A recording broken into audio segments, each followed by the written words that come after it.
A Rússia vivenciou fortes momentos de tensão neste fim de semana e ficou por um triz de entrar em uma guerra civil. Um grupo paramilitar que luta pela Rússia na guerra da Ucrânia se rebelou contra o exército de Vladimir Putin e deu início a uma crise militar em Moscou.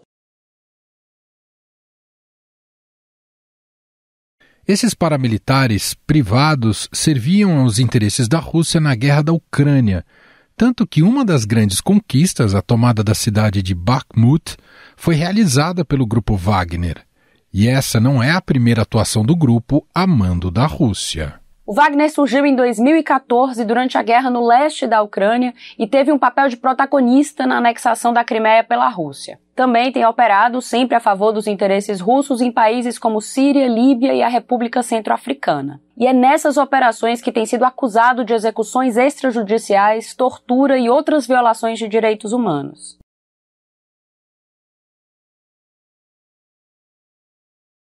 Apesar dos mercenários serem considerados ilegais na Rússia, o grupo Wagner foi utilizado pelo presidente russo Vladimir Putin para diminuir as baixas do exército do país no campo de batalha. Essa relação e a utilização do grupo comandado por Yevgeny Prigozhin nunca agradou os comandantes das Forças Armadas da Rússia, que temiam que eles pudessem se virar contra o país, o que acabou acontecendo. Я хочу обратить внимание, что наш марш справедливости, он показал... Estamos no quartel-general, são 7h30. As instalações militares em Rostov estão sob controle, incluindo o aeródromo.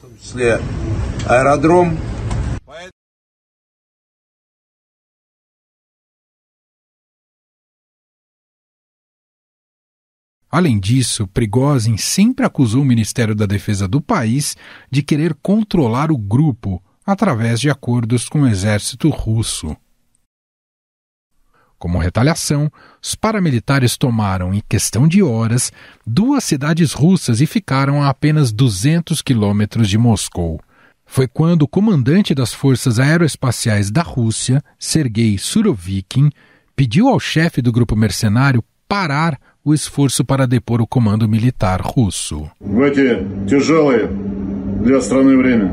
Surovikin acrescentou que, antes que seja tarde demais, é necessário obedecer à vontade e à ordem do presidente russo Vladimir Putin.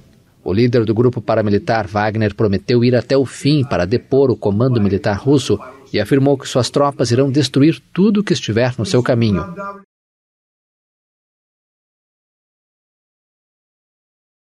Com a gravidade da situação, Vladimir Putin classificou o evento como uma punhalada nas costas e prometeu prender todos os traidores. Putin admitiu que a rebelião representa uma ameaça mortal e o risco de uma guerra civil para a Rússia em pleno conflito com a Ucrânia.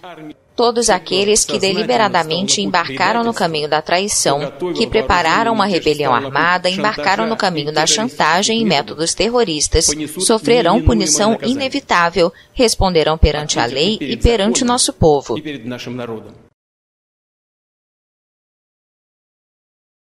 Mas não foi o que aconteceu. Com a promessa de Putin que todos seriam anistiados, o grupo Wagner recuou e seu líder, Yevgeny Prigozhin, se refugiou em Belarus. Inúmeras dúvidas se colocam a partir de agora. A liderança de Putin está ameaçada depois dessa demonstração de uma certa fragilidade de seu comando? Como ficará o futuro da guerra na Ucrânia? Em 20 segundos, vamos detalhar as possíveis consequências dessa crise num bate-papo com o repórter especial do Estadão, Roberto Godoy. O diagnóstico do câncer gera no paciente uma série de sentimentos que fazem parte do processo de entendimento da doença, como a negação, a revolta, a barganha, a depressão e a aceitação. Quer saber mais? Então bora falar de câncer na série de podcasts patrocinada pela Pfizer, aqui no Estadão Notícias.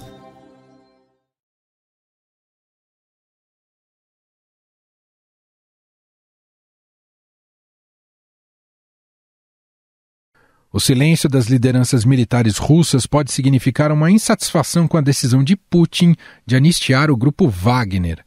Além disso, o grupo expôs as fragilidades na defesa russa ao se aproximar tão rapidamente da capital Moscou sem qualquer resistência. Passou-se a questionar se, de fato, Putin consegue proteger a Rússia de ameaças estrangeiras e se os militares ainda são leais ao presidente. De certa forma, esse é um cenário que preocupa, pois Vladimir Putin é conhecido pela sua imprevisibilidade. Ou seja, com um grande arsenal nuclear ao seu dispor, não é certo que o presidente russo não usaria essas armas para se manter no poder. Fora isso, o futuro da presença russa na Ucrânia passou a ser incerta. O evento resultou na retirada do campo de batalha tropas do grupo Wagner, que garantiram algumas vitórias para a Rússia. Além disso, soldados russos foram enviados para proteger Moscou durante a investida dos paramilitares. Prédios do governo russo tiveram a segurança reforçada agora à noite após a ameaça. A sede da presidência, o Kremlin, foi isolada em Moscou e tropas foram posicionadas ao redor do prédio. Outros locais também receberam maior proteção, como a Duma, o parlamento russo. Apesar de a Ucrânia ter anunciado a recuperação do vilarejo de Rivnopil, em Donetsk, a contraofensiva de Kiev até o momento não teve grandes ganhos e enfrenta forte resistência. Por isso, o tom predominante entre as autoridades americanas e analistas independentes é de cautela. Além disso, o Kremlin anunciou que os combatentes do Wagner, que não participaram da revolta, assinariam contratos com o Ministério da Defesa e passariam a responder diretamente às Forças Armadas do país. Já Volodymyr Zelensky, presidente da Ucrânia, disse que o motim mostrou que a fraqueza da Rússia é óbvia. O homem do Kremlin está obviamente com muito medo e provavelmente se escondendo, não está se mostrando. Tenho certeza que ele não está mais em Moscou, deve ter ligado e pedido algo. Ele sabe do que está com medo porque ele mesmo criou essa ameaça.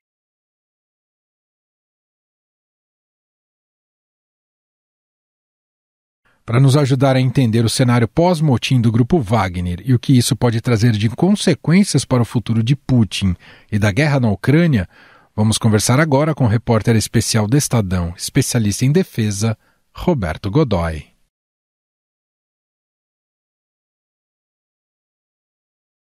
Olá, Godoy, tudo bem? Tudo bem, Manuel. Godoy, quero começar analisando principalmente por esse aspecto político, né? Analistas já dizem que Putin sai muito enfraquecido desse episódio. Houve um discurso dele nessa segunda-feira, transmitido nessa segunda-feira, já dizendo que os militares, ali, os combatentes do grupo Wagner, ou aderem ao exército russo ou vão para Belarus. É um Putin tentando mostrar que não saiu tão abalado assim, Godoy? Tem razão, você tem toda a razão, é isso mesmo que ele está querendo. Por quê? Porque, veja, ele, digamos o seguinte, ele se acostumou com o poder. Veja, faz 22 anos que ele está ocupando o poder e a ideia é que ele vá até a ideia dele, né, é que ele vá até o ano 2036 no cargo. Então, ele se acostumou com essa condição, ele nada de braçada, ele tem uma formação pessoal muito peculiar. Veja, ele era um burocrata da nomenclatura, que é a nomenclatura com K, né, que é a burocracia soviética, ainda da era soviética. Depois ele acabou, enfim, quando a estrutura começou a se desmanchar, pouco antes do fim da União Soviética, ele começou a se interessar por outras questões, uma política partidária ou coisa assim, se transformou num agente da KGB, a temível KGB, né, a polícia secreta e política da União Soviética, e que durante algum tempo também foi da Federação Russa, né. Ele se transformou num agente, num dirigente dessa estrutura, e cuidou da transformação da KGB em FSB, que é a agência atual, né. Então ele tem essa condição de um homem da área de inteligência, manipulador, é um negociador, a gente tem que reconhecer, ele é um baita de um negociador, só que nesse momento tudo que ele não esperava era essa condição. Primeiro porque, veja, se você olhar para o grupo Wagner, ele é ele é uma coisa tosca, sem dúvida alguma. É mafioso, ele é mafioso, não é? Veja, a maior parte você imagina que combatentes e tal, não, são poucos, os ex-militares são muito poucos em relação ao efetivo total. A maioria desses caras é bandido, rapaz, é bandido mesmo, marginal.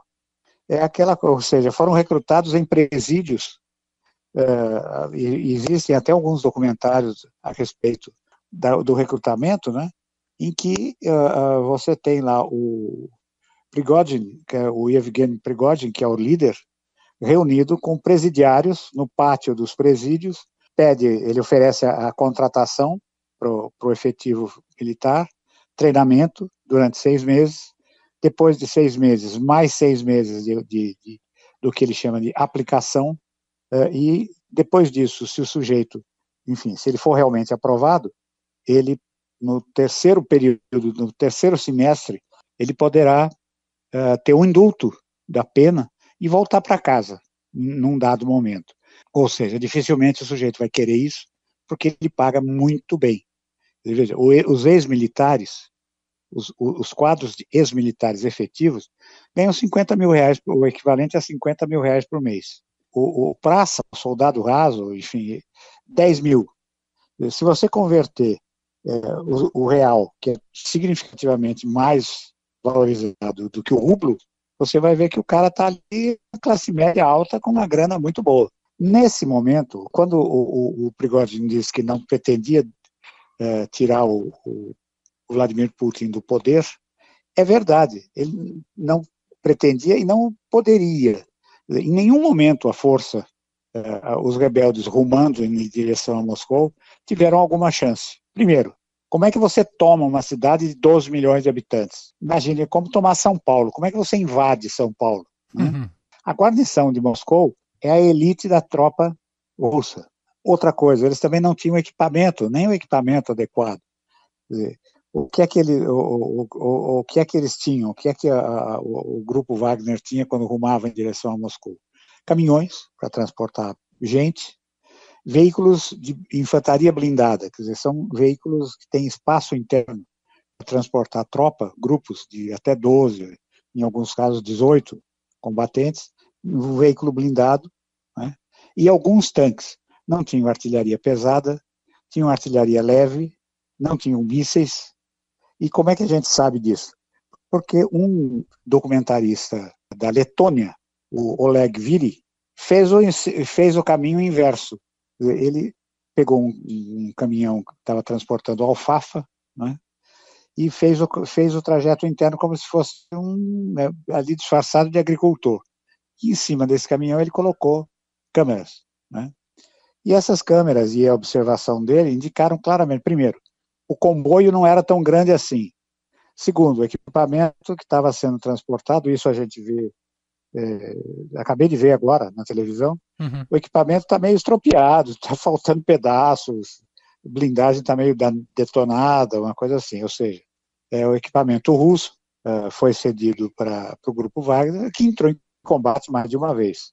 Então, eles não em nenhum momento tiveram chance de chegar a Moscou e assumir o poder, graças a Deus, porque veja bem, imagine um maluco como o Prigozhin com o dedo no botão nuclear, pelo amor de Deus, né?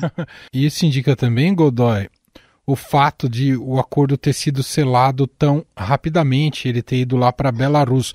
Agora eu queria te perguntar, até com base nisso, se você entende que esse acordo põe um ponto final efetivamente na crise ou ainda há incertezas em relação a isso, Godoy? Não, ainda há incerteza, sem dúvida alguma.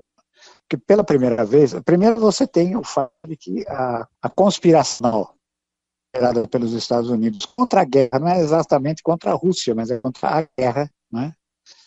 E suas consequências, vai tentar aproveitar o máximo possível, vai tentar descobrir uma nova liderança ali no meio, coisas assim, que é o jogo da diplomacia desde sempre, desde a Guerra Fria. Né?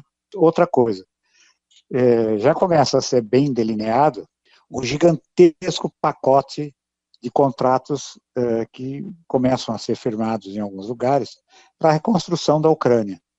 Veja, antes do início da contraofensiva, o que se estimava era que só para recuperar a infraestrutura do país, seriam necessários 390 bilhões de dólares em contratos. É dinheiro que dá para você nadar, é piscina do Tio Patinhas, né? Então você tem vários interesses em torno da questão. E você tem, pairando sobre tudo isso, questões de ordem prática, como, por exemplo, começa a faltar comida, começa a faltar grãos em alguns lugares, na própria Europa. Primeiro, como sempre, os primeiros países a serem prejudicados, países mais pobres, principalmente da África, né? Mas agora já começa a haver escassez de alguns produtos em países da Europa. Nesse final de semana, antes da crise, alguns tabloides ingleses publicaram imagens de supermercados com indicações do tipo produto tal, como alguns tipos de grãos, essa coisa, em falta. E do ponto de vista militar, Manuel, a gente tem uma questão que é a cultura militar dentro da Rússia. Sabe quanto tempo faz que a Rússia não perde uma guerra? 800 anos.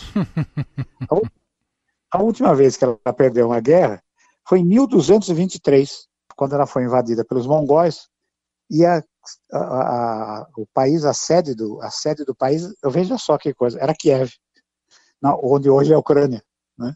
É uma fonte de recursos importante, gera uma classe ligada à defesa, não apenas de militares, mas de funcionários, especialistas, engenheiros, enfim. E eles têm essa tradição, veja, é a maior potência nuclear do mundo, né? E continuam investindo nisso. Recentemente, o próprio Putin apresentou um novo míssil de alcance intercontinental que ele chamou, de uma maneira absolutamente amorosa, chamou de Satã 2. Né? E é um monstro, tem 40 e tantos metros de comprimento e tal, um gigante. A tecnologia é muito avançada. E aí um jornalista perguntou a ele qual era o alcance. Ele falou, ainda não sabemos exatamente, mas eu posso fazer uma estimativa. Aonde seria? Até onde ele chegaria? Ele falou, no seu calcanhar, o que significa que, ou seja, se ele for lançado aqui, ele dá a volta no mundo e cai no mesmo lugar. E o que aconteceu agora foi um enfrentamento que mexe com esse tipo de conceito social, né? Expôs uma condição que é, em certa medida, constrangedora, que é o fato de que a legislação russa contempla e admite a existência de grupos paramilitares de qualquer tamanho. Não é como, por exemplo, nos Estados Unidos, em que você tem aquilo que os democratas chamam de empreiteiros da guerra, que é uma terceirização de determinado tipo de serviço, mas muito bem controlada, rigorosamente vigiada e coisas assim, e tem 2 ou 3 empresas, né? Quer dizer, diferentemente do que acontece na Rússia, onde cada um daqueles oligarcas acha que pode ter um pequeno exército próprio, né? Quer dizer, então, essa condição é a que coloca o Putin, nesse momento, com um jogo de xadrez. É aquele momento em que um dos adversários diz para o outro, proteja a sua rainha. Godoy, por falar proteja a sua rainha, quero te ouvir sobre o significado desse episódio, dessa crise, para a dinâmica da guerra na Ucrânia, se só tem um significado mais do ponto de vista moral ou também já um impacto imediato militar também? O impacto militar, se houver, vai demorar um pouco ainda para a gente perceber. E o que aconteceu? Como eu estava dizendo, o Putin é um homem muito hábil, né? Ele tem uma visão. Imediatamente, quando começou o movimento do grupo Wagner, primeiro o pronunciamento do líder, depois o deslocamento das tropas, essa coisa, o que ele fez foi fazer chover mísseis na Ucrânia. 40 deles, enquanto a crise evoluía, ele lançou 40 mísseis contra alvos, inclusive instalações civis. Em Bakhmut, um hospital foi atingido, e o argumento dele, a justificativa dele foi assim, não era um hospital, mas sim um lugar, uma estação de comunicações, disfarçada de hospital. ou seja, admitindo, e não é verdade, né? Quer dizer, a gente viu as imagens, o pessoal sendo evacuado ali, uma coisa constrangedora, né? Ou seja, doentes, feridos, o diabo correndo, sendo levados, transportados para uma praça, uma coisa assim. Ele está mantendo o enfrentamento, está mantendo o fogo esperto, né? E ele vai fazer isso nos próximos dias, você não tem a menor dúvida. Ele, inclusive, determinou as fábricas de material pesado que ficam em Krasnoyarsk, que a prioridade total em relação à produção de blindados, tanques e munições especiais. Essa é uma indicação também com o pé embaixo. O acelerador está pisado até o fim. E é por aí que vai. Outra, também, no começo, essa coisa de que o grupo Wagner estava envolvido para poupar a tropa é totalmente verdadeiro. No momento que você tem confronto em que você tem muita baixa, a situação não está muito clara, o terreno favorece extraordinariamente a resistência ali, a Ucrânia é uma bandeja, né? Então ela consegue, e quem domina o conhecimento por mais que eles tenham tradição longa, essa coisa toda, quem domina o conhecimento do terreno é a Ucrânia. Então, diante dessas condições, houve muitas baixas, não tantas quantas os serviços de inteligência ocidentais consideram que tenha havido, mas houve muita baixa. Então, quem é que foi para frente? Foi o traficante convertido em soldado, né? Mas agora você começa a ter esse bom desempenho das forças russas contendo a contraofensiva, tem a ver exatamente com o fato de que agora é a tropa profissional que está atuando. Godoy, para a gente fechar, te ouvindo um pouco sobre a dinâmica na política internacional, a gente viu um presidente norte-americano, Joe Biden, muito cauteloso, quase silencioso em relação ao episódio. Tem relação com o que significa ou que significaria o grupo Wagner à frente da Rússia, Godoy? Eu tenho a impressão que dele, em algum momento, a gente tem notado, tem sido razoavelmente claro, que o Departamento de Estado já não é aquela máquina de informação que era, digamos, até a administração Obama, né? Eles têm errado bastante, têm feito avaliações equivocadas. Eu tenho a impressão que o Biden está cuidadoso exatamente com o receio de que tem uma dimensão que ele não conseguiu aquilatar exatamente ainda, né? Que o governo americano não conseguiu aquilatar exatamente. Mas hoje a situação já é diferente, né? Veja, a China também. A China é um parceiraço de Moscou, mas ficou na muda, né? Também não se expôs muito nessa história, né? Apenas fez uma declaração, aquelas declarações chinesas, né? Só faltou, no meio daquela coisa toda, dizer estão pisando no olho do dragão, que significa tudo, não significa nada, né? Então, agora, eu tenho a impressão que hoje essa situação já está mais esclarecida. Ficou muito evidente que foi ali mais que uma coisa meio bravata por parte do líder da Wagner. Agora, uma situação o que eu acho que pode acontecer é o seguinte: a gente sabe, pela história recente, como é que o Putin trata os seus inimigos mais pessoais, né? O pessoal que incomoda mais. Se eu fosse o Prigozhin, nesse momento, eu tingindo o cabelo, mudando de identidade, fazendo alguma coisa, porque realmente a vida dele não vai ficar fácil, não. Muito bem, muito elucidativo. Roberto Godoy, repórter especial, especialista em defesa, participando hoje aqui do nosso podcast. Obrigado pelo papo, sempre muito bom, viu, Godoy? Grande abraço.